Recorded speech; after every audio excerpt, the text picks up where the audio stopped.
श्री अमृतवल्ली नायिका समेत श्री हरितवारण परब्रह्मणे नमः। अस्मद्गुरुभ्यो नमः। अस्मत्सर्वगुरुभ्यो नमः। श्रीमते रामानुजाय नमः। श्रीमद्दासरथे गुरवे नमः। नीलातुङ्गस्तनगिरितटी शुद्धमुद्बोध्य कृष्णं पारार्धं स्वं श्रुतिसर शिरःसिद्धमध्यापयन्ति स्वोच्छिष्टायां रजनिगलितं या भलाकृत्य भुङ्क्ते गोदादस्यै नमइदमिदं भूय एवास्तु भूयः। அன்னவயல் புதுவையாண்டாள் அரங்கற்கு பன்னுதெருப்பாவை பல்பதியம் இன்னிசையால் பாடிக் கொடுத்தாள் நற்பாமாலை பூமாலை சூடிக் கொடுத்தாளை சொல்லு. சூடிக் கொடுத்த சுடற்கொடியே தொல்பாவை பாடி அருளவல்ல பல்வலையாய் நாடினீ வேங்கடவர்க்கு என்ன விதி என்ற எம்மாற்றம் நாம் கடவா வண்ணமே நல்கு. ஆண்டாள் திருவடிகளே சரணம் பிரபத்தி. தூமணி மாடத்து சுற்றும் விளக்கெரிய தூபம் கமழ துயிலரை மேல் கண்வளரும் மாமான் மகளே மணிக்கதவும் தாழ்த்திரவாய் மாமீர் அவளை எழுப்பீரோ. உன் மகள்தான் ஊமையோ செவிடோ அன்றி செவிடோ அனந்தலோ ஏமப் பெருந்துயிர் மந்திரப்பட்டாலோ மாமாயன் மாதவன் வைகுந்தன் என்றென்று நாமும் பலவும் நவீன்றேலோ ரெம்பாவாய். ஆச்சரியமான பாசுரம். முதல் பாசுரங்களாலே பரம் யூகம் விபவம் அந்தர்யாமி அச்சன்னு சொல்லக்கூடிய 5 நிலைகளை பார்த்தோம். அப்புறம் 6வது பாசுரத்துலேருந்து பெண் பிள்ளைகளை எழுப்புறான்னு பார்த்தோம். பிள்ளாய் எழுந்துராயின் முதல் பாசுரத்தில் சொன்னான். அப்புறம் பேய் பெண்ணே அப்படின்னு ஆரம்பித்து இல்லை நீ நாயக பெண் பிள்ளாயின்னு சொல்லி அடுத்த பாசுரத்தில் எழுப்பினா. போன பாசுரம் சொன்ன குதூகலமாக இருக்கக்கூடிய பெண் கோதுகலமுடைய பாவாய் எழுந்திராய். நல்லா குதூகலமாக இருக்கக்கூடிய பெண்ணாச்சு நீ வந்து இப்படி சோம்பேறித்தனமாக தூங்கலாமா? இல்லையே. இப்போ சாதாரணமாக சில பேர் சோம்பேறித்தனமாக இருப்பா. அவளை பார்த்தாலே தெரியும் நமக்கு. அவகிட்ட போய் என்ன தூங்கிட்டு இருக்கே அப்படின்னு கேட்க மாட்டோம். ஏன்னா அவள் இயல்பு சுறுசுறுப்பாக இருப்பா. சில பேர் அவகிட்ட ஒரு நாள் தூங்கினா என்னப்பா தூங்குற, அது உடம்பு சரியில்லையா, போய் விசாரிப்போம் இல்லையா. மற்றவா தூங்கினா பரவாயில்ல, நீ எப்படி தூங்குறா? நீ தான் நல்லா குதூகலமாக நம்ம கோஷ்டின்னு ஆரம்பித்தா எகிரி குதிக்கிறது நீ மட்டும்தான். கோஷ்டியில் பார்த்தீங்கன்னா ஒருத்தர் ரொம்ப அமைதியாக இருப்பாள். இதெல்லாம் டிஃபால்ட் எல்லா கோஷ்டியும் நடக்கிறது. ஒருத்தர் அமைதியாக இருப்பாள், பேசக்கூட மாட்டான், அப்படி இருப்பாள். ஒருத்தர் நல்லா நிறைய பேசிகிட்டு இருப்பாள், ஒருத்தர் மிதமாக பேசுவாள்.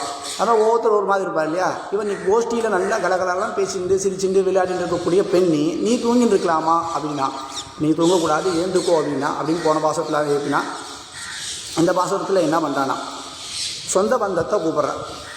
நான் அடுத்த ஏற்ப ஒரு பெண்ணுன்னா இவரோட சொந்தக்கார பொண்ணு, மாமா பொண்ணு. மாமான் மகளே மணிக்கதவும் தாழ்த்திரவா எழுதினா. மாமா பொண்ணே கவு தர அப்படின்றா. திறக்கலை. எப்படி ஏற்படான்னு பார்க்கலாம். இவன் எப்படி தூங்கிட்டு இருக்கானா. தூமணி மாடத்து அப்படின்னா நல்ல தூய்மையான மணிகள் நிறைஞ்ச மாடத்திலே இருக்கக்கூடியவள் அப்படின்னா. நம்ம மணிகள் அப்படின்னு சொன்னோன்னா வைரம் வைடூரியம் இதெல்லாம் சொல்கிறதில்ல, அது மணிகள் ஜெம்ஸ்ன்னு சொல்கிறது. இதில் எப்படின்னா தோஷம் இருக்கிறது இருக்கும், தோஷம் இல்லாதது இருக்கும். நம்ம கடையில் வாங்குகிறோம் இல்லையா, எல்லா கடையிலும் நம்ம இந்த ராசிக்கல்னு சில பேர் போடுறா. என்னோடய ராசிக்கு இப்போ டைம் சரியில்லை, ஜோசியரை பார்த்தேன், அவர் வந்து இந்த மரகதத்தை போட சொல்லியிருக்காரு, இல்லை மாணிக்கத்தை போட சொல்லியிருக்காரு, இல்லைனா கோமேதகத்தை போட சொல்லியிருக்காரு, இந்த மாதிரி ஒவ்வொரு கல் போட சொல்லியிருக்கா. நான் மோதிரம் போட்டுன்ட்டேன் அப்படின்னு சொல்லி இப்போ சொல்லுவா இல்லையா. அந்த மோதிரம் போடும்போது ரொம்ப ஜாகிரதையாக பண்ணும். ஏன்னா அது நமக்கு நன்மை பண்ணுறதோ இல்லையோ சில இதெல்லாம் தீமை பண்ணக்கூடியது, அதுக்கு தோஷம் இருக்கக்கூடியது. அதனால் தோஷம் இல்லாததாக பார்த்து வாங்கணும், அதை நல்ல கடையில் வாங்கணும்னு சொல்லுவாள். அப்போது இவர் இருக்கா இல்லையா, இவர் இருக்கிற இடத்துல என்னென்னா மாளிகை. தூமணி மாடத்து, மாடம்னா மாளிகை. இப்போ இந்த பெண் பிள்ளை இருக்கக்கூடிய மாளிகை. இது ஏன் மாளிகைன்னு சொன்னாம்னா நம்ம ஏற்கனவே பார்த்தோம் செல்வச் சிறுமியர்கள். இவா ஊரில் என்னென்னா ரொம்ப ஏழை, ஒன்றுமே இல்லை ரொம்ப அப்படின்னா ஒரு 100 200 300 மாடு வச்சுருப்பாலாம்.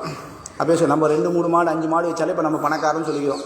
என்கிட்ட 5 மாடு இருக்குல்ல, என்கிட்ட 7 மாடு இருக்குல்ல, 10க்குள்ளேயே நம்ம போட்டி போட்டுருக்கோம்.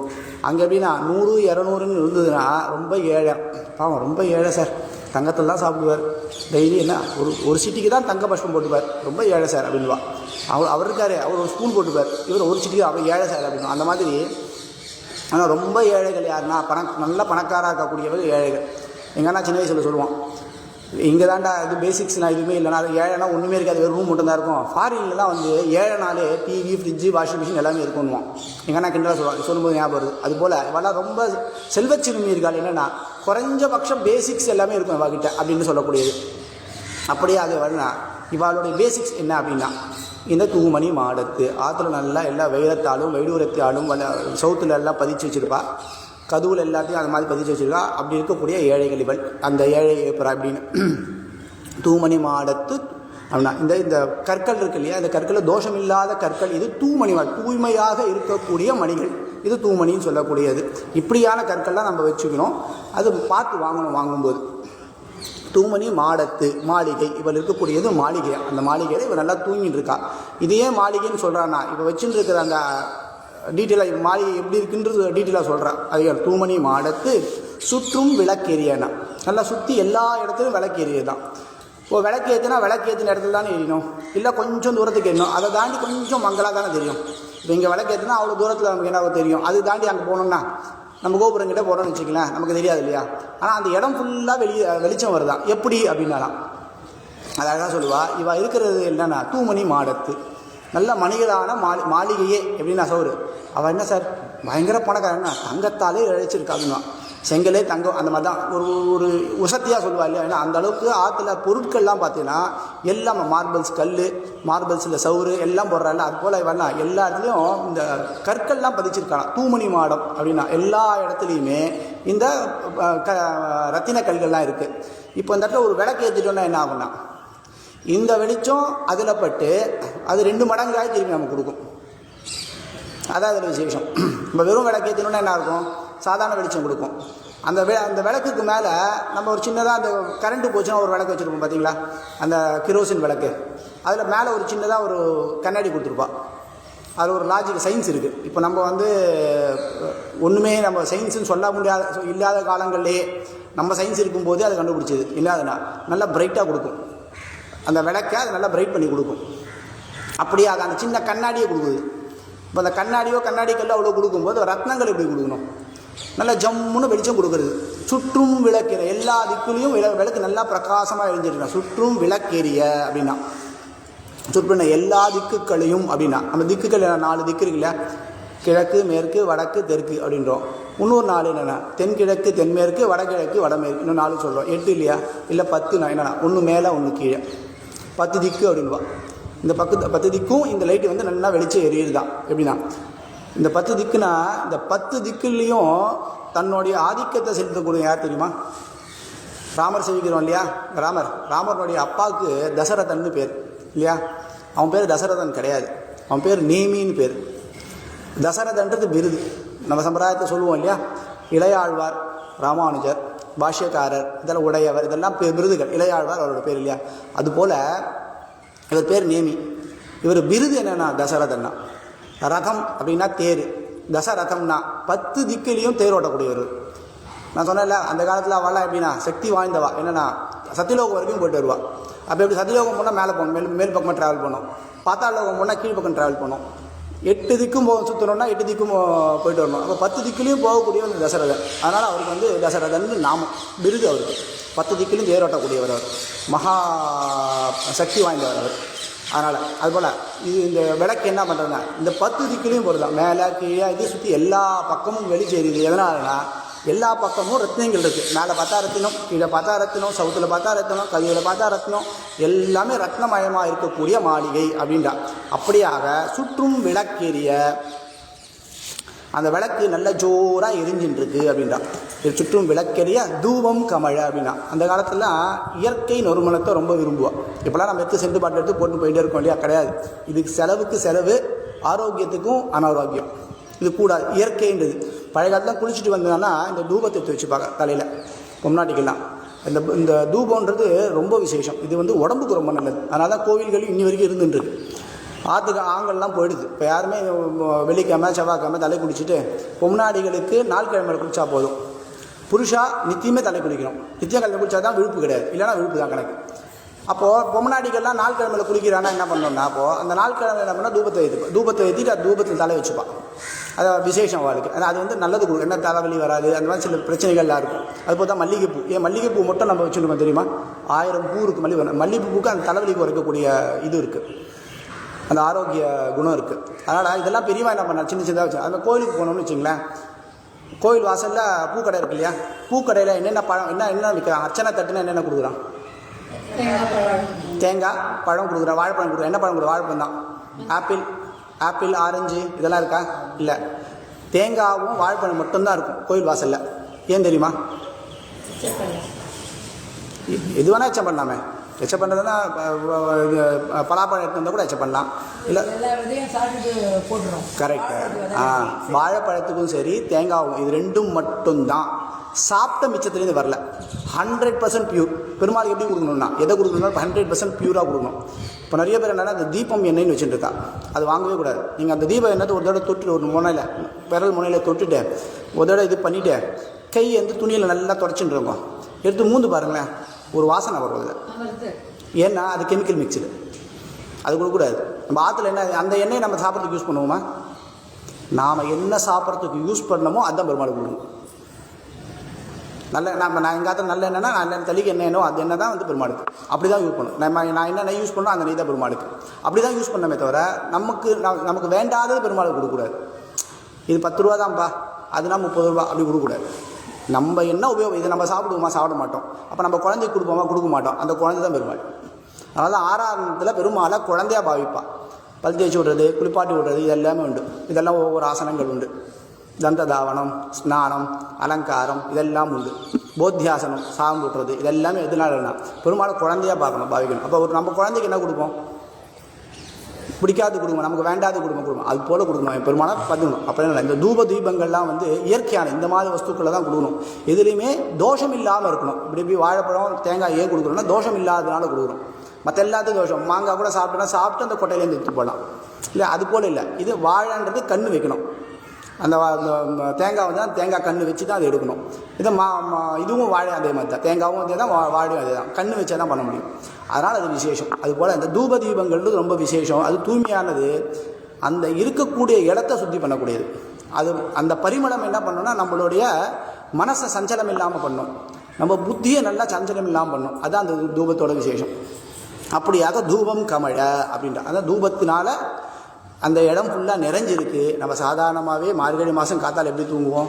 எதுவுமே இல்லை, ஃபேனே இல்லைனாலும் நல்லா தூங்குவோம். இப்போ இவ்வளோ வசதிகள் இருந்தால் என்ன பண்ணுவாங்க? நல்லா தூங்கிட்டு இருக்கா, தட்டினா எழுப்பவே இல்லை. போன மாதத்துலையாவது அதுக்கு முன்னாடி பாசிட்டாவது வேணா பதிலாக சொன்னான், இல்லை இன்னும் விடியலை அப்படின்னா, இல்லை வானம் வந்துடுது, எருமாடு வேய போயிடுது, இதில் ஒவ்வொன்றும் சொன்னால் இப்போ சம்பாஷணை ஆச்சு. இதில் சம்பாஷணையே இல்லை. அதான் இதில் குறையனா அப்படி தூங்கிட்டு இருக்கானா அதை பற்றி சொல்லிட்டு இருக்கா. தூபம் கமழ அப்படின்னா அந்த தூபத்தோட ஒரு விசேஷம் ஒன்று சொல்கிறோமா? வைகுண்டத்தில் ஒரு தடவை எல்லா முக்தாத்மாக்களும் நித்தியசூரிகள் என்ன பண்ணுறேன்னா பெருமாளுக்கு ஆராதனை பண்ணிட்டு இருக்கலாம். பெருமாள் வாட்ச் பார்த்துட்டே இருக்கார். ஆப்பிள் வாட்ச் ஒன்று கட்டிகிட்டு இருக்கார், பார்த்துட்டு இருக்கார். என்னடா டைம் ஆச்சுன்னு கேட்குறாரு. என்ன பாயிண்ட் இருக்கு? என்ன ஆராதனை ஆகிட்டு இருக்கு, என்ன அடுத்து என்ன போகிறது? தூபதீபமாக போகிறது அப்படின்றார். இல்லை எனக்கு கொஞ்சம் அர்ஜென்ட்டு, நான் வந்து பூலோகம் போய் ஒரு அவதாரம் ஒன்று பண்ண வேண்டியிருக்கேன், இதோ பண்ணிட்டு வந்துடுமா, கிருஷ்ணா அவதாரம் பண்ணணும், பண்ணிட்டு வந்துட்டுமான்னா. ஐயோ அடியன் ஒரு நிமிஷம் 10 நிமிஷம் பண்ணிடுறேன் அப்படின்னா. அங்கே 10 நிமிஷன்றது எங்கே கலியுகமே முடிஞ்சு போயிடும். துவாபர யுகம் முடிஞ்சு கலியுகம் முடிஞ்சு போயிடும். அதுக்கப்புறம் நான் பர்பஸ் இல்லையே, என்ன பண்ணாராம்? சரி ஒன்று பண்ணு, நல்லா தூபத்தை போட்டுட்டாரா பெருமாள். தூபம் நல்லா போடு, எனக்கு என்னமோ ரொம்ப பிடிச்சிருக்கு, தூபம் நல்லா இருக்கு, என்னமோ வாங்கி கொடுத்துருக்கீங்க. எடுக்க போகிற அவதாரம் என்னது? கிருஷ்ணாவதாரம். எடுக்கும்போதே போய் சொல்ல ஆரம்பிச்சிட்டான், எனக்கு தூபம் ரொம்ப பிடிக்கும். உண்மைதான், அது வேறு விஷயம். தூபம் நிறைய போடு, நான் வந்து நல்லா ஜம்முன்னு அந்த தூப வாசனை நான் இருக்கேன் அப்படின்னு சொல்லுவேன். சரி ஓகே, பெருமாளை கேட்குறேன். சரி இன்னும் 2 எக்ஸ்ட்ராவாக போட்டுறா, பொடி கொஞ்சம் எக்ஸ்ட்ராவாக போட்டுறா. நல்லா ஜம்முன்னு தூபம் இருக்குது. அப்படியே ஃபுல்லாக மறைஞ்சிடுது. பெருமாளே மறைஞ்சிட்டார். நம்ம கோயிலெலாம் சில சமயம் தூபம் போட்டு பாருங்களேன், அந்த ரூம் ஃபுல்லாக தூபம் இருக்கும். பெருமாள் இருக்காரா இல்லையான்னு ஒரு டவுட் இருக்கும். ஐயோ பெருமாள் இருக்காரா அப்படின்னு இருக்கும், அந்த டவுட் இருக்கும். அது மாதிரி இருக்கும். ஏன்னா இது கிருஷ்ணா அந்த வைகுண்டத்துலேருந்து வந்த இது என்ன பண்ணா எல்லாம் இதுவாகிடுதான். திடீர்னு அது கொஞ்சம் மெதுவாக நகரத்துக்கு ஒரு 2 நிமிஷம் ஆகிடுதான். ஒரு 2 நிமிஷத்தில் அப்படியே அது எல்லாமே கலைஞ்சி பெருமாள் லைட்டாக தெரிய ஆரம்பிச்சாராம். அதுக்குள்ளேயும் வந்து பூலோகத்துக்கு வந்து கிருஷ்ணாவதாரம் முடிச்சுட்டு வந்துட்டாராம்.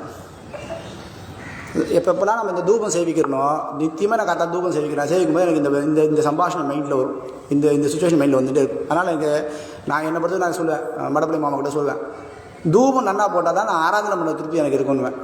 எனக்கு திருப்தி எப்படி இருக்குன்னா, தூபம் நிறைய போட்டால் தான் எனக்கு ஆராதனை பண்ண திருப்தி இருக்கும். அது மாதிரி இந்த தூபத்துக்கு உண்டான விசேஷம். அந்த தூபம் என்ன பண்ணுறதுன்னா எல்லாரையும் அப்படியே மயக்கக்கூடியது.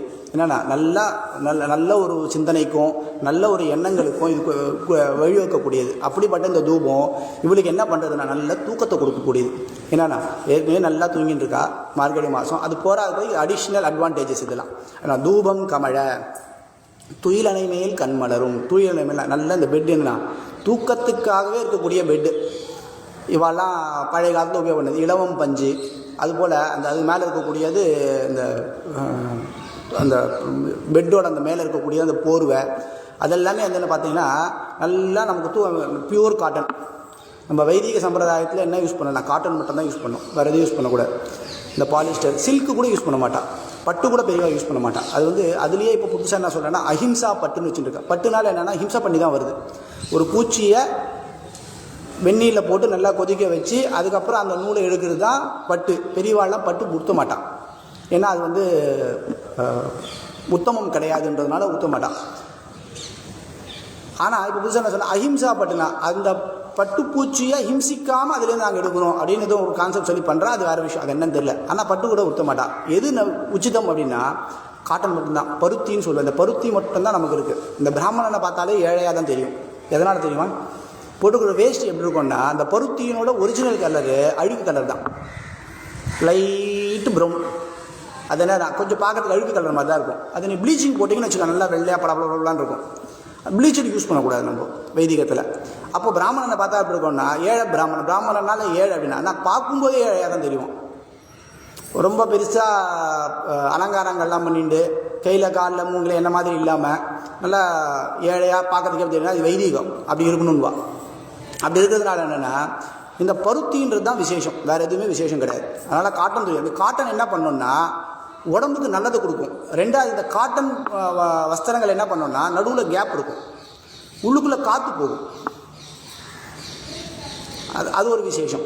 இந்த பாலிஸ்டர் சில்கில் உள்ளுக்குள்ளே காற்று போகாது, அதனால் அது போடக்கூடாது அப்படின்வா. அதனால் இந்த பருத்தின்றது ரொம்ப விசேஷம். அப்போ அந்த பருத்தியிலான இந்த படுக்கை, பருத்தியிலான அந்த போர்வை, இதெல்லாம் இலவம் பஞ்சு போன்றதில் என்னன்னா நல்லா மெத்துன்னு இருக்குது, நல்லா ஜம்முன்னு தூங்கிட்டு இருக்கா. இப்போலாம் புதுசாக அட்வர்டைஸ்மெண்ட் போடுறா, என்னன்னா ஒரு புது பெட்டு வந்திருக்கான், என்ன அப்படின்னா போட்டதுக்கப்புறம் அது மேலே ஒரு சொம்பு வைக்கிறான் ஜலத்தோட. இவன் போய் படுத்துக்கிறான், எகிரி குதிக்கிறான், இங்கே முன்ன பின்ன ஏந்தி நின்று குதிக்கிறான். அந்த சொம்பு அப்படியே இருக்குது. உழர்ந்து விட்டுருங்கோ, உழலை தழும்பவே இல்லை. அது என்னென்னா நாம் படுத்துட்டோம்னா நம்ம உடம்பு மட்டும் அந்த இடங்கிற அமுங்கும், மற்ற இடத்துல அமுங்க. இப்போ இருக்கிற பெட்டில் படுத்துட்டோம், இங்கே அமுங்கினா அங்கே வரைக்கும் அமுங்கும், மொன வரைக்கும் அமுங்கும்.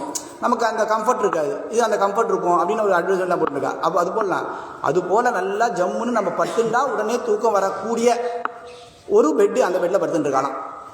இதை விட ஒரு பெரிய பெட் ஒன்று இருக்குது, அந்த பெட்டில் எம்பெருமான் படுத்துட்டு இருக்கானா. அதை எம்பெருமானை இருக்கும்போது சொல்கிறா, அது என்னன்னு பார்க்கலாம். அப்போது அப்படியா வேணா துயிலனை மேல் கண் வளரும் அப்படின்னா படுத்துண்டா தூங்கிடக்கூடிய ஒரு பெட்டு அந்த பெட்டில் வந்து படுத்துட்டு இருக்கா. சாதாரணமாக மார்கழி மாத தூக்கம், அதுலேயும் தீபம் இருக்கக்கூடிய அந்த காலம், அதுலேயும் என்னென்னா நல்லா படுத்தோடனே தூங்குறது. அப்போ ஏந்துக்க முடியாத பெட்டு, அதுலேயும் தூங்கிட்டு இருக்கலாம். இப்போ இவ எப்படி ஏந்துப்பா, என்ன சொன்னா துயிலனை மேல் கண் வளரும், நல்லா கண்ணை நல்லா தூங்கிட்டு இருக்கா. இவ எப்படி ஏந்துப்பா, இவளை வந்து எழுப்புன்றா. இவ ஏந்துக்கல.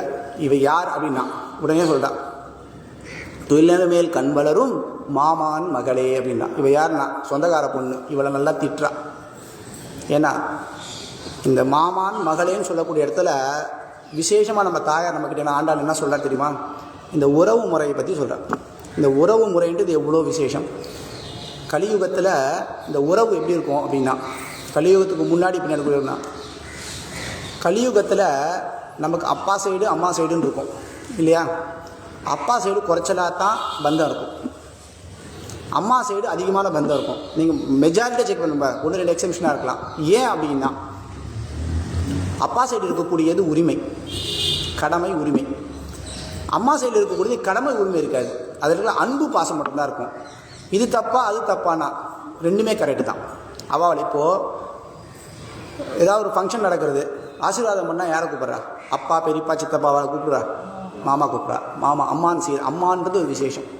அம்மான் ஆசீர்வாதன்றது ரொம்ப முக்கியம். ஃபஸ்ட்டு அம்மான் ஆசீர்வாதம், அதுக்கப்புறம் தான் மற்ற ஆசீர்வாதம். இதெல்லாம் உறவுகளுடைய ஏற்றம்.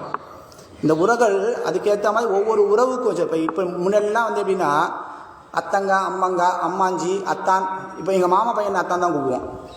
அவன் கை குழந்தையாக இருக்கும்போதே எனக்கு இந்த தாட் எனக்கு அப்போ வந்து நான் வைத்தியம் கூட வரல, நல்ல பரமலௌகிகத்தில் இருந்தேன். அப்பயே எனக்கு இந்த தாட் வந்து என்ன சொன்னால் அவங்ககிட்ட போய் சொல்லுவேன், நான் யார் அத்தான், நான் யார் அத்தான். இப்படியே போய் இன்றைக்கும் அவன் அத்தான் தான் கூப்பிடுவோம். எங்கள் 2 அண்ணாவையும் அவன் அண்ணான் தான் கூப்பிடுவோம். நாம் சொல்லி கொடுத்தா தான் அது வரும், நம்ம சொல்லி கொடுத்தா அது வராது. அதே மாதிரி பசங்களை வந்து கோயிலுக்கு கூப்பிட்டு வரும்போது இப்படி தான் கூப்பிட்டு வரணும். இல்லை வேறு எங்கேயாவது இப்போ இதே வந்து அவள் ஆஃபீஸ் போகிறா, பஞ்சகச்சம் கட்டிட்டு மடிசா கட்டின்னு போனால் விடுவாளா? அப்போ அந்த இடத்துல எது ட்ரெஸ் கோடோ, இந்த இடத்துல எது ட்ரெஸ் கோட், அந்த ட்ரெஸ் கோட் ஃபாலோ பண்ணணும். அதுபோல் நம்ம பசங்களுக்கு நம்ம சொல்லிக் கொடுக்கணும். என்ன எல்லாமே உறவு முறைகளை சொல்லுவோம். இவர் இன்னார், இவருக்கு இந்த ஏற்றம், இந்த நேரத்தில் இவர் தான் முக்கியம் அப்படின்னு சொன்னால் தான் அவன் மேலே மரியாதை வரும். அவன் முன்னாடியே நம்ம சண்டை போட்டோம்னா இவன் இருக்கானே அவன் இருக்கானேன்னு பேசினோன்னா அந்த குழந்தைக்கு என்னன்னா அவன் இழப்பமாக தான் தெரியும். சரி அம்மா சைட்லாம் இழப்பம் போட்டிருக்கு, இல்லை அப்பா சைட்லாம் இழப்பம் போட்டிருக்கு அப்படின்னு நம்ம மாறிவிடும். அதனால் அது கூடாதுன்றது. அதனால் பசங்களுக்கு அந்த ஏற்றம் சொல்லி தரணும். அந்த உறவு என்ன, அந்த உறவுனுடைய ஏற்றத்தை என்ன சொல்லி கொடுக்கணும். என்ன சொல்ல மாமான் மகளே அப்படின்னா ஏன் சொல்ல இன்னொரு பொண்ணு நினச்சி சொல்லிட்டு போயிருக்கலாம். மாமான் மகளே, இவளை உறவு முறையில் இருக்கக்கூடியவளே, நான் உங்ககிட்ட உரிமையை காட்டுறேன் பாரு அப்படின்றா. அந்த உறவு அப்பா சைடு என்னென்னா உறவு, அம்மா சைடு என்னென்னா அந்த அன்பு பாசம். இப்போ நான் பார் அந்த உனக்கு அந்த உறவு காட்டுறேன் பார் அப்படின்றா. என்னென்னா மாமான் மகளே மணிக்கதவும் தாழ்த்திரவாய் அப்படின்றா. ஏந்துக்கல கதவு தர அப்படின்னா ஏந்துக்கவே இல்லை. என்ன நான் நல்லா தூங்கிட்டு இருக்கா. போன பாஸ்வேர்ட்ஸ்லையாவது பதில் வந்தது, இந்த வாட்டி பதிலும் வரல. சரி என்ன இவ ஏந்துக்கல என்ன பண்ணலாம் சார். மாமீர் அவளை எழுப்பீரோ, மாமா பொண்ணு இல்லையா, மாமா அவனோட ஒய்ஃப் மாமி. மாமி எங்கள் அம்மா சொல்லுவா, டே உனக்கு 5 அம்மாடான்னுவா. எங்கள் அம்மா 5 அம்மான்னுவா. என்ன நான் ஒரு அம்மா, பெரியம்மா, சித்தி, அத்தை, மாமி, மன்னி. நம்ம சம்பிரதாயத்தில் இருக்குது, வேறு எந்த சம்பிரதாயத்திலும் கிடையாது. 5 அம்மான்னு எங்கள் அம்மா சொல்லுவோம், 5 அம்மாடா அப்படின்பா. அதனால் அது விசேஷம் என்னென்னா இவாள்லாம் பெரியவர்கள்லாம் என்னென்னா அம்மா போன்றவர்கள். அப்போ மாமின்னு என்ன இன்னும் ஒரு படி ஏற்றம், ஏன்னா இன்னும் கொஞ்சம் எக்ஸ்ட்ரா உரிமை இருக்கும், அம்மா கிட்ட விட இன்னும் கொஞ்சம் எக்ஸ்ட்ரா உரிமை இருக்கும். அது போல் இதெல்லாம் பந்தங்கள். அதெல்லாம் சொல்ல மாமீர் அவளை எழுப்பீரோ அப்படின்றா. எழுப்பி பார்த்து அவள் எழுந்துக்கிறாமா தெரில, எழுந்துக்கிறதுல பதில் கூட சொல்ல மாட்டேன்றா. நீ கொஞ்சம் போய் எழுப்பு, ஏன்னா இவள் வெளில நின்றுருக்கா, கதவு பூட்டி இருக்குது, உள்ளே இருக்கக்கூடியது யார், அவள் அம்மா. அவன் அம்மா கிட்ட சொல்லி எழுப்ப சொல்ல மாமீர் அவளை எழுப்பீரோ அப்படின்றா. அவன் அம்மா கூப்பிட்டு கேட்குறா, ஏண்டி வந்திருக்காடி, உன் அத்தை பொண்ணு வந்திருக்கா, வெளில நின்றுட்டுருக்கா, பின்னாடி ஒரு கோஷ்டி இருக்குது, ஏதோ நாம சங்கீதம் பண்ணிருக்கா, நீ வர சொன்னு சொல்கிறா, ஏந்துக்க மாட்டேன், ஏந்துன்றா. அவள் ஏந்துக்கல, அப்பயும் ஏந்துக்கல. உடனே கோவப்பட்டா. மாமீர் அவளை எழுப்பீரோ உன்மகள் தான் ஊமையோ அப்படின்றா. என்னன்னா பேசவே இல்லை. பேசினா போன பாசத்தில் பேசினா முன்னாடி ஆற்றுல ஏற்பட்ட பொண்ணு பேசியிருக்கா, இவோ பேசலை. அப்போ என்ன அர்த்தம், ஊமை போட்டிருக்கு அப்படின்னு நினச்சிட்டுருக்கா. ஊமையோ இல்லை அன்றி செவிடோ, இல்லை காது கேட்காதோ. ஒன்று நாம் சொன்னதெல்லாம் கேட்டு பேசலை, அப்போ என்ன இருக்கும், ஊமை. ஒருவேளை ஊமை இல்லை, அவள் பேச தெரியும் அப்படின்னா நான் பேசுனதே கேட்கல, நான் சொன்னது கேட்டால் தானே அவள் பதில் சொல்லுவா. மாமி உங்கள் பேர் என்ன அப்படின்னு கேட்டால் நீங்கள் உங்கள் பேர் சொல்ல போகிறீங்க, நான் கேட்கவே இல்லைன்னா, இல்லை நான் சொன்னதை அவள் கேட்கவே இல்லைன்னா சொல்ல போகிறது இல்லையா. அது போல என்ன சொல்ல மாமீர் அவளை எழுப்பீரோ உன்மகள் தான் ஊமையோ அன்றி செவிடோ அப்படின்னா. இது ரெண்டுமே இல்லை அப்படின்னு வச்சுப்போம். கண்ணும் தெரியுது, காதும் கேட்குறது அப்படின்னாலும் வாயும் பேச முடியுது அப்படின்னா என்ன பண்ணலாம். அன்றி செவிடோ அனந்தலோ அப்படின்னா. அனந்தலோ இல்லை இல்லை இவன் நல்லா திமுரு பிடிச்சவன், என்னெல்லாம் திட்டுறா பாருங்க. மொத்த திட்டிங்குதா இந்த பாசத்துலேயே வச்சுருக்கா ஆண்ட. திமுரு பிடிச்சவ என்னென்னா காது கேட்குறது, வாய் பேச முடிகிறது, ஓகேவா. திமுருலாம் கூட கிடையாது, பதில் சொல்லக்கூடாதுன்னு கிடையாது அப்படின்னா ஏதோ மந்தம் ஏறி இருக்கு, மதம் பிடிச்சிருக்கு அப்படின்வா. என்னென்னா அது அகங்காரம் மமகாரங்கள் கூடாது. அதை தான் சொல்கிறேன், எதெல்லாம் கூடாதுன்னு சொல்லிட்டு இருக்கா. அகங்காரம் மமகாரங்கள்லாம் கூடாது அப்படின்வா. பெரியவா என்ன பண்ணுவான்னா, இந்த வஸ்திரம் உடுத்தும் போது வேஷ்டியில் இந்த கரை இருக்கு இல்லையா, இந்த கரையில் ஜரிகை இருக்கும், ஜரிகை வேஷ்டி உடுத்த மாட்டான். காரணம் என்ன தெரியுமா, அந்த ஜரிகை எடுத்து அப்படி பார்த்தோம்னா ஒரு அகங்காரம், நல்லா ஜரிகை இல்லை நம்ம உடுத்திட்டு இருக்கோம்ல அப்படின்ட்டு அந்த சின்ன அகங்காரம் வருமா. பெரியவா நார்மல் கரை தான் ஊற்றுவாள், இந்த பச்சை கரை. இப்போ தான் முதல்லாம் பச்சை கரை, முதல்லாம் இது இருந்தது, சிகப்பு மட்டும்தான் இருந்தது.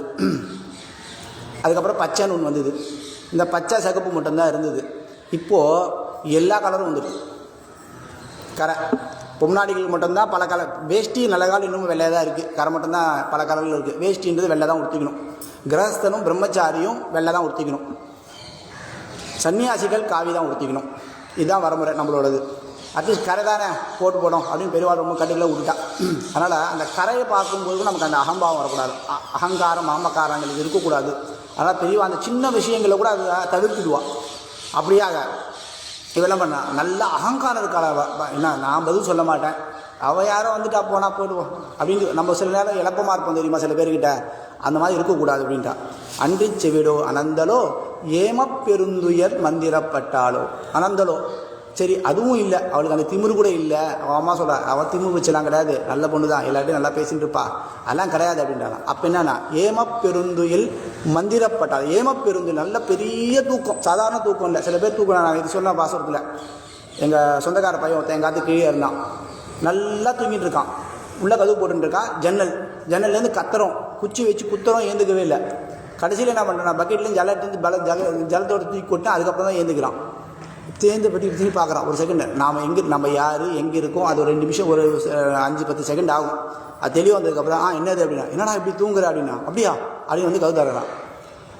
இது பெருந்தூக்கமாக பெருந்துயில் எப்படிப்பட்ட தூக்கம்னா கும்பகர்ணன் எப்படி தூங்கினானோ அப்படியே தூங்கினான். இல்லை கும்பகர்ணன் மாதிரி தூங்கின்னு இருக்காளா, பெருந்துயில் இருக்காளா, இல்லை இதுவும் இல்லையா அப்படின்னா மந்திரப்பட்டாலோ அப்படின்னா இவனுக்கு மந்திரம் போட்டா போட்டு. இந்த மந்திரத்துக்கு விஷயம் நிறைய பேருக்கு தெரியாது. இந்த தாந்திரிகம்னு சொல்லுவா, கேள்விப்பட்டிருக்கீங்களா? இது வந்து அதர்வண வேதத்தில் இருக்கக்கூடியது. அதர்வண வேதத்தில் பல விஷயங்கள் இருக்குது. இந்த அணுகுண்டு வரைக்கும் இருக்கக்கூடிய அதர்வண வேதத்தில் நிறைய பேர் தெரியாது. இந்த சத்துர் வேதத்தில் 3 வேதம் தான் வந்து கற்றுக் கொடுப்பான். அதர்வண வேத மனுஷால பார்த்துக்கலாம் ரொம்ப கம்மி பேர் இருப்பா. சாமவேதம் எதிர்வேதம் நிறைய பேர் இருப்பா. ரிக்வேதம் கொஞ்சம் பேர் இருப்பா. அதர்வணம் ரொம்ப கம்மியாக இருப்பான். அதர்வணம் அவ்வளோ ஈஸியாக ஒருத்தருக்கு சொல்லிக் கொடுக்க மாட்டான். ஏன்னா அதை தப்பாக பயன்படுறதுக்கு நிறைய வாய்ப்புகள் அதிகம் இல்லையா? இது மற்ற 3 வேதங்களையும் தப்பாக பயன்படுத்தும். ஏன்னா பிரயோகம் அதில் இருக்குது, நிறைய பிரயோகங்கள் இருக்குது. அந்த பிரயோகத்தை பயன்படுத்திட்டா ரொம்ப ஆபத்து. இப்போ இந்த அணுகுண்டுன்னு கண்டுபிடிச்சிருக்கா இல்லையா, கண்டுபிடிச்சவன் சொல்லியிருக்கான் இதை நான் கண்டுபிடிச்சதுக்கு காரணம் ஹிந்துயிசம் அப்படின்ட்டான். கண்டுபிடிச்சு முடிச்சிட்டான். கண்டுபிடிச்சி தப்பு கண்டுபிடிச்சிட்டு என்ன பண்ணா நான் என்ன தப்பு சொல்லக்கூடாது, இங்கே நம்ம மேலே வைப்போட்டோன்னா என்னன்னு தெரில. இல்லை இதுக்கு காரணம் வந்து இந்து சம்பிரதாயம் தான், அந்த சம்பிரதாயத்தில் இது இருக்குது, அதை வச்சு தான் நான் கண்டுபிடிச்சேன்ட்டான். அணுகுண்டு கண்டுபிடிக்க அத்தனை பேரும் சர்ஜரி பண்ணுறவா மொத்தம் சொல்லிட்டாரா, நாங்கள் இல்லை 2000 வருஷத்துக்கு முன்னாடி சுஷ்ருத்து பண்ணிட்டார் அப்படின்ட்டார். அவள் வைக்கிறா இன்னமும் வச்சிருக்கா அவள் யூனிவர்சிட்டி வாசலில், நாம் தான் மதிக்கிறது இல்லாத. அப்படியா என்னன்னா இவள் ஏமப்பெருந்துயில் மந்திரப்பட்டாலும் அந்த இவள் மந்திரம் போட்டு அவள் வந்து என்ன பண்ணுவான்னா தாந்திரிகத்தில் இவளை மயக்கம் போட்டு வச்சுருவான். ஒரு மந்திரத்தை சொன்னால் அவள் மயக்கம் போட்டு வந்துடுவாள். அப்படி ஏதாவது மந்திரம் போட்டு அவள் அந்த மயக்கத்தில் இருக்காளா, இல்லைன்னா ஏந்துக்கணுமே.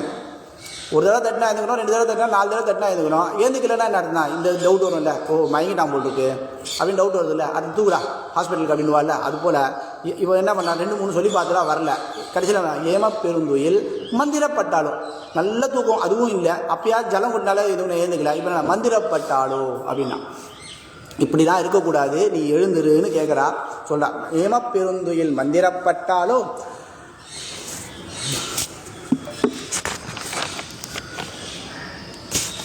மாமாயன் மாதவன் வைகுந்தன் என்றென்று. இப்படி இந்த மந்திரப்பட்டு தூங்கிட்டு இருக்காளோ இவ இந்த ஏந்துக்கிலேயே இது இப்படி தூங்கக்கூடாது, நீ என்ன பண்ண எழுந்து வந்து என்ன பண்ண மாமாயன் வைகுந்தன் என்றென்று. இவன் மாயங்கள் செய்யக்கூடியவன் மாமாயன், வைகுந்தன் மாதவன் வைகுந்தன் என்றென்று. இப்போ நம்ம பார்த்தோம் அவனோட மாயங்கள் எவ்வளவோ பார்த்தோம். இந்த பண்ணா அவனை கொன்னா இவனை கொன்னா, அகாசுரன் பகாசுரன் இந்திரன் எல்லாருக்கும் பண்ணான், பிரம்மா வரைக்கும் கர்வபங்கம் பண்ணான்னு பார்த்தோம். அப்படிப்பட்ட அந்த மாமாயன் இருக்கானே அவன் யார் தெரியுமா? அவன் வைகுந்தன், வைகுந்த லோகத்தில் இருக்கக்கூடியவன், அவன் எம்பெருமான், அவனை நாம் செவிக்க வேண்டும்ன்றான். இந்த வைகுண்ட இங்கேருந்து ஆரம்பித்து என்ன பண்ணுறான்னா வைகுந்த வரைக்கும் போகிறேன். என்ன சொல்கிறேன்னா இங்கே இருக்கக்கூடியவன் நாம் என்ன நோன்பு நோக்கணும்னு பிளான் பண்ணிருக்கோம். நோன்புக்கான உபகரணங்களை அவனே கொடுக்குறேன்ட்டான். அவனை வச்சே போய் அவங்ககிட்டேருந்தே வாங்கிட்டு அவனையே தொழுது அவனே போய் சேர்க்க போகிறோம் இல்லையா? இவன் யார் அப்படின்னா இவன் தான் மாமாயன். இவன் யாருன்னா இவன் வைகுந்தன், வைகுண்ட லோகத்தில் இருக்கக்கூடியவன். அவன் அந்த வைகுண்ட லோகத்தில் நம்ம போகணுன்னா நமக்கு என்ன கிட்டும் அப்படின்னா சுத்த சத்துவம் கிட்டும். இந்த ரஜோ தமோ குணங்கள் இந்த பூமியில் இருக்க வரைக்கும் நமக்கு இருந்துகிட்டே இருக்கும். இந்த இதை விட்டு நம்ம வெளியிலே வர முடியாது. ரஜோ குணம் தமோ குணத்துக்கு இந்த ரஜோ குணங்கள் தமோ குணங்களும் மீறி ஒருத்தன் வெளில வருதுன்றது ரொம்ப அராதி. அதனால தான் இதெல்லாம் நம்மளால் முடியாதுன்றதுனால சரணாகதின்னு பண்ணுறோம். எம்பெருமான இடத்துல பரசமர்ப்பணம் பண்ணிட்டு என்ன பண்ணணும், சரணாகதி பண்ணிட்டோன்னா அவன் நமக்கு மோட்சம் கொடுக்குறான். அப்படியாக இந்த மாமாயன் மாதவன் இருக்கான்ல அவங்ககிட்ட நம்ம போகணும். போய் அவனை எழுப்பி அவனை தாளாட்டி பாடி சீராட்டி பாடி முதல்ல அவனை எழுப்பி அவங்ககிட்ட உபகரணம்லாம் வாங்கிட்டு நம்ம இந்த நோம்பு நோக்கணுன்றான். அப்படியாக இந்த மாதவன் வைகுந்தன் என்றென்று நாமம் பலவும் நவிண்டு. இப்படியாக இவனோட நாமங்கள் பல சொல்லணும். என்ன சொல்லணும் அப்படின்னா இவனோட எல்லா நாமாக்களும் என்னென்ன விசேஷம், இவனோட பராக்கிரமங்கள் சொல்லக்கூடியது. அன்றி உலகம் வளர்ந்தான் அடிபோற்றி சென்றெங்கும் தென்னிலங்கை சென்ற பின்னர் பாசல அவனை போற்றி போற்றி போற்றின்னு அவன் நாமாக்கள் சொல்லணும். இந்த நாமாசங்கள் சொல்கிறதுனால தான் நமக்கு ஏற்றம் கறக்கக்கூடியதுன்னா. அப்படிப்பட்ட இந்த மாதவனை நாமத்தை சொல்லி இவன் யார், எங்கேயோ இல்லை பக்கத்துலேயே நம்மக்கிட்ட தூங்கிட்டு இருக்கான், வாசலில் போனால் விளையாடின்னு இருக்கான், இவன் தான் கிருஷ்ணன். இந்த கிருஷ்ணனுடைய மாயங்கள், இந்த மாயங்களான மாமாயனான இவனுடைய நாமாக்களை சொல்லு அப்படின்றான். மாமாயன் வைகுந்தன் என்றென்று நாமம் பலவும் நவீன்றேலோர் எம்பாவாய். இப்படியாக அவனுடைய நாமாக்களை சொல்லு அப்படின்னு இந்த பாசுரத்தில் விசேஷமாக சொல்லக்கூடியது இந்த உறவு முறை. இந்த உறவு முறைன்றது ரொம்ப முக்கியம்.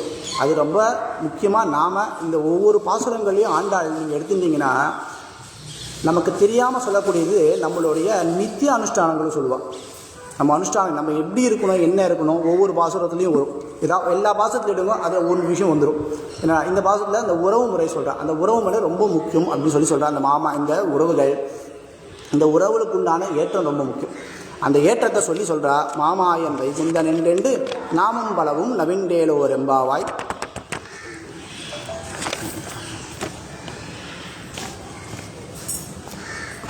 அப்படியாக இந்த உறவுக்கு என்ன ஏற்றம் அப்படின்னா, நமக்கு எதுவாக இருந்தாலும் உறவு தான் வரும். நிறைய பேர்ப்பா, இப்போ இன்றைக்கி ஸ்கூல் படிக்கிறோம், ஸ்கூல் படிக்கும்போது என்ன பண்ணுறோம், நிறைய ஃப்ரெண்ட்ஸ் இருப்பாள். அதில் ஒரு 10-15 ஃப்ரெண்ட்ஸ் இருப்பாள். கடைசியில் போய் பார்த்தோன்னா 1-2 பேர் தான் இருப்பாள். ஆனால் சொந்தக்காரர் அப்படி இல்லை. போன வாட்டி எத்தனை பேர் இருந்தாலும், ஒரு 10 வருஷத்துக்கு மேலே எத்தனை பேர் இருந்தாலும், இப்போ 10 வருஷம் கழிச்சு 1-2 பேர் சேருவாள். கூடுமே தவிர குறையாது. அப்போது இவாளை விடக்கூடாது. சரி, இவளை ஏன் விடக்கூடாது அப்படின்னா, இந்த நட்புன்றதுல என்ன ஆகும்னா பந்தம் இருக்காது. அதாவது எப்படின்னா, நட்புல பந்தம் இருந்தால் உறவு, உறவில் நட்பு இருந்தால் அது நட்பு, நண்பன் அப்படின்ற இல்லையா. இந்த உறவுன்றது விடாது. ஏதாவது ஒரு பிரச்சனைனா கூட நமக்கு தான் ஆடாட்டியும் தான் சதா ஆடுவான். அது மாதிரி இந்த உறவு இருக்குது. இந்த உறவுலாம் ரொம்ப முக்கியம். இந்த உறவுகளை என்ன பண்ணுவான், நான் சொன்ன மாதிரி நமக்கு சொல்லும்போது என்ன சொல்லுவான்னா கொஞ்சம் கடினமாக தான் சொல்லுவாள். இருந்தாலும் அதை நம்ம எங்கள் அம்மா அடிக்கடி ஒன்று சொல்லுவாள், சிரிக்க சிரிக்க சொல்லுவா ஊர் மனுஷா, அழ அழ சொல்லுவா ஆத்து மனுஷான்வா. ஏன்னா அந்த உறவுக்காரன் என்ன பண்ணுவோன்னா, நிறைய பேர் புரிஞ்சுக்கிற தப்பு என்ன அப்படின்னா, அந்த உறவுகளை இந்த பந்தம் என்ன பண்ணணும் தெரியுமா, உரிமை எடுத்துக்கும். சொன்ன இல்லையா, இந்த அப்பா சைடு ஒரு பையன், ஒரு கிராமம்னு எடுத்துக்கோம், கிராமத்தில் இருக்கிற பையன் இந்த டிவி ட்ராமாலாம் பார்க்குறான். பார்த்துக்கப்புறம் தான் பண்ணான், இந்த ஹேர் ஸ்டைல் டிஃப்ரெண்ட்டாக, இந்த கிரிதா வச்சுட்டு, இந்த ஃப்ரெஞ்சு பெல்லாம் வச்சுட்டு இருக்கான். திடீர்னு போனால் எல்லாம் வச்சுட்டு வந்துட்டான். வர வழியில் பார்த்தானா மாமாக்கார ஒருத்தவன் பார்த்துட்டு, ஏய் என்னடா சூப்பராக இருக்கே, ஹீரோ மாதிரி, அந்த ஹீரோ மாதிரி இருக்கே, இந்த ஹீரோ மாதிரி இருக்கேன்னு போனான். பரவாயில்ல நம்ம பண்ணது நல்லதா அப்படின்னு போகிறான். திரும்பி கடைக்கு போயிட்டே இருக்கான். போயிட்டு எதில் சித்தப்பா வரானா, சித்தப்பா வந்து இங்கே வாடா அப்படின்னா வந்தானா. கிட்ட வந்து பார்த்து அப்படின்னு பார்த்துட்டான். பட்டுன்னு ஒன்று விட்டான்.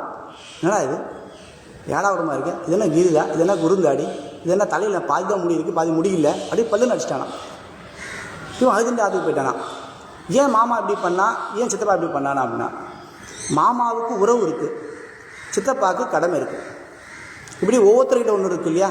இப்போ இந்த உறவு தான் ரொம்ப முக்கியம், நமக்கு சொல்லக்கூடிய விசேஷம். இந்த உறவு ரொம்ப முக்கியம், இந்த உறவு விட்டுக்கூடாதுன்னு சொல்லுவாள். அதனால் ஒவ்வொரு உறவுக்கும் ஒவ்வொரு ஏற்றம் இருக்கும். மாமா பொண்ணுனா ஒரு விசேஷம், மாமா பையனா ஒரு விசேஷம், தங்கனா ஒரு விசேஷம், அக்கானா ஒரு விசேஷம், சித்தினா ஒரு விசேஷம், பெரியமானா ஒரு விசேஷம், பெரியப்பானா ஒரு விசேஷம், தாத்தா பாட்டி இல்லாத ஆண்றது 2வது பட்சம்தான். பழைய காலத்தெல்லாம் இந்த நெறின்னு எப்படி ஏற்பட்டதுன்னா, பெரியவா ஆற்றுலேயே இருப்பாள், எங்கேயும் வெளில போக மாட்டான். அங்கே போகிறது இங்கே போகிறது, கோயில் போகிறது வருதுனா ஏதோ பார்த்து வாசல் இருக்க கோயில் போயிட்டு வருவாள். சின்னவாள் எப்படின்னா அப்பப்போ வெளில போகிறது, கல்யாணம்னா போகிறது, ஊருக்கு போகிறது எல்லாம் பண்ணுவாள். அப்போ பார்த்துக்கிட்டு யார் பாருன்னா பெரியவா தான் பார்த்துட்டு இருப்பாள். இந்த தாத்தா பாட்டிகள் என்ன சொல்லிக் கொடுப்பா அப்படின்னா, மேன்மையை சொல்லிக் கொடுப்பாள். இவாளுக்கு அந்த ரஜோ தம்போ குணம் இருக்காது, குறைஞ்சிரும். தான் ஆடாட்டியும் தான் சதை ஆடாதுன்னு இல்லையா, அதுபோல் இந்த சதை நின்று போயிடும். என்ன பண்ணா, அது மேலே எகிரி குதிக்கிறது, துள்ளுறது, திட்டுறது இதெல்லாம் விட்டு போயிடும். அவள் என்ன பண்ணுவான்னா பசங்களுக்கு நல்லா சொல்லிக் கொடுப்பா. 2வது, பையன் எதாவது தப்பு பண்ணால் கூட கோபம் வரும், பேரன் தப்பு பண்ணால் கோபமே வராது. பார்த்துக்கிங்களா நீங்கள்? இப்போ ஆல்மோஸ்ட் நிறைய பாட்டிகள் இங்கே இருக்கீங்க, ஓகேவா. பையன் பண்ணும்போது திட்டுவோம் அடிப்போம், பேரன் பண்ணும்போது திட்ட மாட்டோம் அடிக்க மாட்டோம். ஏன் அப்படின்னா அந்த பேரனுக்கு உண்டான ஏற்றம் என்ன அப்படின்னா அந்த வயசு. அப்போ அந்த வயசு என்ன பண்ணோம்னா ஹிதத்தை தான் முதல்ல சொல்லிக் கொடுக்கும். அப்போ அந்த ஹிதத்தை சொல்லிக் கொடுக்குறது யாருன்னா தாத்தா பாட்டி. அம்மா அப்பா ஹிதம் சொல்லிக் கொடுக்க மாட்டான். தெலுங்குல ஒரு டைலாக் சொல்லுவாள், அம்மா பெற்றது பெட்டினா அப்படின்வா. அம்மா பல்லுன்னு ஒன்று விட்டானா அப்போ தான் வேலை நடக்கும்.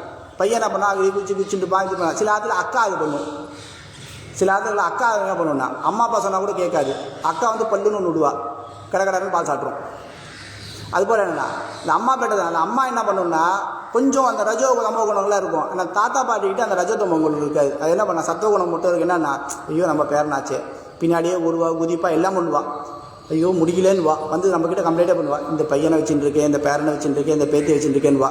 அம்மா அப்பா குறை சொல்ல மாட்டாள், ஏன்னா அது பெருசாக எடுத்துக்க மாட்டாள். பல்லும் ஒரு அடி அடித்து உட்கார வச்சுருவாள். அந்த விசேஷம்னா அந்த குழந்தைக்குன்னா அம்மா அப்பா அந்த பழைய காலத்தில் அது இருந்தது, இனி அது இல்லை. இன்றைக்கி இவாள்லாம் நாங்களாம் கூட்டு குடும்பமாக இருக்கோம் அப்படின்வா. யாராக இருக்கீங்கண்ணா, நானும் என் ஹஸ்பண்டும் இருக்கோம் அப்படின்னுவோம். இப்போ அப்படி தான் ஆகிடுது. ஹஸ்பண்ட் இல்லாமல் பையன் ஒய்ஃப் இல்லாமல் ஹஸ்பண்டு இப்போ பரவலானதுக்கப்புறம் இப்போ என்ன ஆகிடுதுன்னா ஹஸ்பண்ட் ஒய்ஃப் சேர்ந்துருக்கா அப்படின்னா நாங்கள் கூட்டு குடும்பம் இருக்கணும். அந்த காலத்தில் கூட்டு குடும்பம் இருக்குன்னா இன்றைக்கும் சரி ஒரு இடங்களில் பார்த்துருக்கேன், 135 பேர் இருந்திருக்கலாம் ஒரு ஃபேமிலி ஒன்றா இருக்கா. அவளுக்கு தனியாக ஒரு ஸ்கூலே வச்சுருக்கா. நிஜமா இருக்கு. நான் ஏதோ வீடியோ பார்த்தேன். அந்த ஊரில், அந்த வெளிநாட்டில் ஏதோ ஊரில் 135 ஒரு பொண்ணு வந்து 46 குழந்தைகளை பெற்றிருக்கா. ஒரே பொண்ணு. எல்லாம் டபுள்ஸு ட்ரிபிள்ஸு எல்லாம் நடந்திருக்கு. இதெல்லாம் வித்தியாசம் நிறைய நடக்கும். ஆனால் இந்த குடும்பம் தமிழ்நாட்டிலே கூட இருக்கா. தெரிஞ்ச ஒரு 50-60 பேர் எதுவும் இருக்கா. தாத்தா பாட்டியில் இருக்கா, அவன் நாத்தனார் மச்சினவன் எல்லாரும் இருக்கா. நம்மளால் ஒரு நாள் இருக்க முடியுமா? அதுதான் சொல்கிறது. அப்போ அந்த தாத்தா இருக்கானே, அவன் கரெக்டாக அந்த ஹேண்டில் பண்ணவே தான் அந்த விருட்சம் வளருது. அதனால தான் சொன்னால் 1000 காலத்து பயிர்னா. அப்படியாக இந்த உறவுகள் ரொம்ப முக்கியம். இந்த உறவுகளுக்கு உண்டான ஏற்றம் என்ன, இந்த உறவுகளால் நம்ம கிடைக்கக்கூடிய பலன் என்ன. இப்போது ஆற்றுல 4 பேர் இருக்கா, என்ன ஆகும்? 4 வேலையை பிரித்து 4 பேர் சேர்ந்துருவோம். ஒருத்தர் எங்கேயாவது வெளில போனா கூட ஆத்துக்கார் நிற்காது. 2 பேர் வெளில போனாலும் ஆத்துக்கார் நிற்காது. ஆத்துக்காரன் நடந்துன்னு தான் இருக்கும். மொத்தமாக எல்லாரும் க்ஷேத்திரானம் போனால் தவிர அப்போ வேலையே கிடையாது ஆற்றுல. அப்போ என்ன எது கரெக்டாக கிரமமாக நடக்குமோ அதெல்லாம் நடந்துட்டுருக்கும். அது அந்த விசேஷம். ஆனால் இந்த உறவு முறைகள் ரொம்ப முக்கியம்னு இந்த பாட்டுலாம் நம்ம சொல்கிறா. இந்த உறவுமுறைகளை வைத்து கொண்டு நாம் என்ன பண்ணோம்னா, இது வந்து நமக்கு சாதகம் பண்ணக்கூடியதுக்கு நான் எம்பெருமானை நாம் சேவிப்பது. கோயில் விசேஷம், நீ திருமஞ்சனத்துக்கு போ, நான் புறப்பாட்டுக்கு போயிடுறேன். காத்தாலும் திருமஞ்சனம் 10 மணிக்கு, சாயங்காலம் 6 மணிக்கு புறப்பாடு. ஏகாதசி இன்னைக்கு காத்தாலத்து ஏகாதசி திருமஞ்சனம். சாயங்காலம் 5-6 மணிக்கு புறப்பாடையே 5 மணிக்கு 6 மணிக்கு வச்சுருக்கா தெரியுமா? சில கோயிலில் 6 மணிக்கு 7 மணிக்கு வச்சுருப்பா. அது காலத்துக்கு தான் வந்து புறப்பாடுனா எப்போ பண்ணணும் அப்படின்னா 5-5:30 பண்ணோம். ஏன் அப்படின்னா அந்த மஞ்ச வெயில் விசேஷம் பெருமாள் மேலே மஞ்ச வெயில் பண்ணும். எனக்கு தெரிஞ்ச ஒரு கோயில், அந்த கோயில் பற்றி சொல்ல வேணாம் வச்சுக்கோங்க.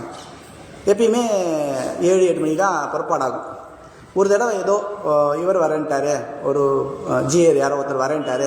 நான் என்ன அவர் வர நேரத்தில் 6-6:30 7 மணிக்குள்ளே வரேன்ட்டுருக்காரு அப்படின்னா, அப்போ என்ன பண்ண, கொஞ்சம் முன்னாடி ஒரு 5-5:30 புறப்பாடு வச்சுங்களா அப்படின்னா, சரி ஓகே ஸ்ரீபாதம் அவகிட்ட கேட்கணும்னா கேட்டு சொல்கிறேன் அப்படின்னா, இல்லை 5:30 வச்சுருங்க, பெருமாள் ஒரு நாளாவது மஞ்ச வெயில பார்க்கட்டோம்னா.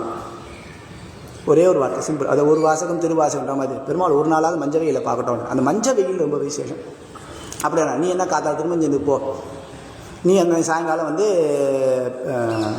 புறப்பாட்டுக்கு போடினா என்ன அப்படின்னா, நீ கத்தால் தயிர் சாதம் வாங்கிக்கோ, நான் சாயங்காலம் புளியோதரை வாங்கிக்கிறேன். ஏன்னா கதை திருமஞ்சது தயிர் சாதம், சாயங்காலம் இப்போ புறப்பாட்டுக்கு என்ன புளியோதரை, வேடிக்கையாக சொல்கிறேன். அது போல் என்னடா நம்ம எப்படி நம்ம பிரிச்சுட்டா கூட நமக்கு அந்த உறவு என்ன பண்ணுறதுன்னா, நம்ம பெருமாள் சேவிக்கணும், இல்லை திருமஞ்சனம் சேவிக்கணும், இல்லை பக்கத்தில் ஏதோ ஒரு கோயிலில் வந்து லட்சாசனை வச்சுருக்கா, இப்போ பூந்தமல்லியில் வச்சுருந்தா லட்சாசனை போய் சேவிக்கணும் அப்படின்னா போனால் 2 மணி நேரம் ஆறுது இல்லையா, பாதி யார் பார்த்துக்கு, பார்த்து தாத்தா பாட்டி இருந்தால் பார்த்துக்கலாம், நாத்தனார் இருந்தால் பார்த்துக்கலாம். அது போல் என்னென்னா இந்த உறவுகள் நமக்கு எது கொடுக்குறதுனா இந்த சத் சம்பிரதாயத்துக்கும் நமக்கு கொடுக்கக்கூடியது.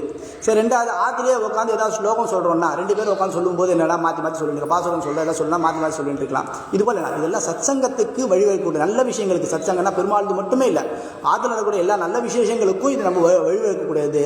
அப்படியான இந்த உறவுகள் ஏற்றம் அப்படின்னு சொல்லி இந்த பாசுரத்தில் சொல்லி என்ன பண்ணுறேன்னா, இந்த உறவுகள் மூலியமாக நீ என்ன பண்ணணும்னா எம்பெருமானை சேவிக்க வேண்டும்னா. இதுதான் என்ன சொன்ன ஆண்டாள், கூடியிருந்து குளிர்ந்தேதவர் எம்பாவாய். ஃப்ரெண்ட்ஸ்லாம் போய் சேருங்கோ, இல்லை குடும்பமாக போய் சேருங்கோ, இல்லை சொந்த பந்தத்தோடு போய் சேருங்கோ. க்ஷேத்திரானாலும் சில பேர் போவா. இப்போலாம் பத்ரி இதெல்லாம் போகிறேன். என்ன பண்ணேன், சொந்தக்காரெல்லாம் ஒரு 10 பேர் சேர்ந்து புக் பண்ணுறேன். இப்போலாம் புக் பண்ணிட்டேன், நான் ஒரு வேன் வச்சுன்னு போயிடுறேன். இங்கே டெல்லி போயிட்டேன், டெல்லியிலேயும் கூட்டு போயிடுறேன் இல்லையா. அப்புறம் சொந்தக்காரர் எல்லாரும் 20 பேர் போயிட்டேன்னு இருக்கும், ஆனந்தமாக இருக்கும். யாரோ தெரியாதவா கூட போகிறத விட நம்ம சொந்தக்காரர் எல்லாம் சேர்ந்து போய் பாருங்க, ரொம்ப ஆனந்தமாக இருக்கும், சந்தோஷமாக இருக்கும். இப்போ எனக்கு ஒருத்தருக்கு முடியலன்னா கூட ஒருத்தர் பார்த்துப்பா. அதனால் எல்லாத்துக்கும் இது என்ன பண்ணுறதுன்னா, இந்த உறவுன்றது ஏற்றமாக இருக்கிறது. அப்படிப்பட்ட ஏற்றமானது நமக்கு என்ன பண்ணுறதுன்னா, இன்னொரு ஏற்றத்தை கொடுக்குறது என்னென்னா எம்பெருமானிடத்தில் நெருக்கமாக போய் சேரக்கூடியது. அப்படியான இந்த உறவுகளை விடாதுங்கன்ற பார்த்து சொல்கிறா. மாமான் மகளே மணிக்கதவும் தாழ்த்திரவாய் மாமீர் அவளை எழுப்பீரோன்னு சொல்லி இந்த உறவு முறையினோட ஏற்றத்தை சொல்லி, அதனால் நம்ம என்ன பண்ணணும்னா மாமாயன் வைகுந்தன் என்று நாமும் பலவும் அவனுடைய நாமாக்கள் சொல்ல கட்சி ஆற்றுல வந்து இது பண்ணுறதுக்கும் நாமசங்கீதம் சொல்கிறதுக்கும் ஒரு 4 பேர் இருக்கால. ஒருத்தர் தேடி கோயிலுக்கு வந்து நம்ம வந்து ஒரு கோஷ்டின்னு வச்சுட்டு 4 பேர் கோயிலுக்கு வந்து நம்ம சொல்கிறத விட ஆற்றுலேயே கூட சொல்லிக்கலாமே இல்லையா. அப்படியாக நமக்கு இதுக்கு நமக்கு பெருமாளுக்கு நெருக்கமாக செய்யக்கூடியதுன்னு இந்த பாசுரத்தை சொல்கிறா. அப்படிப்பட்ட இந்த சொந்த பந்தத்தை விடாமல் இருக்கணும்னு வேண்டுகிறேன். அப்படி இருந்துட்டு எம்பெருமானை நாம் அடைய வேண்டும் வேண்டுகிறேன். ஸ்ரீ அமிர்தவல்லி நாயிகா சமேத ஸ்ரீ ஹரிதவாரண பரபிரம்மணே நம. அஸ்மத் குருபியோ நம. அஸ்மத் சர்வகுருபியோ நம. ஸ்ரீமதே ராமானுஜாய நம. ஸ்ரீமத் தாசரதே குருவே நம.